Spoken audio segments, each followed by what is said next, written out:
Tidak hanya kenaikan harga daging sapi yang dikeluhkan warga Palembang, tapi keluhan serupa seiring kenaikan harga sejumlah komoditas sayuran di pasar tradisional Palembang yang naik hingga mencapai 100% dan terjadi pada seluruh jenis sayur mayur. Dari pantauan Sriwijaya TV pada Kamis 13 Agustus 2015 di Pasar Cinde Palembang, kenaikan harga hampir terjadi pada semua jenis sayuran, seperti harga wortel, kacang panjang, terong, dan tomat, yang sebelumnya dijual Rp5.000 per kilogram, kini menjadi Rp10.000 per kilogramnya.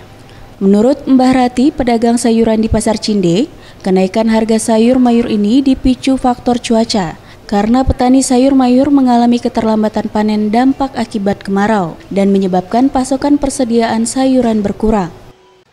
Sayur ini kan memang lagi kemarau, agak tinggi. Sayur yang naik? Kalau sayur itu biasa wae. Cabai yang agak tinggi. Cabai. Sebelumnya harga sayur berapa, Bu?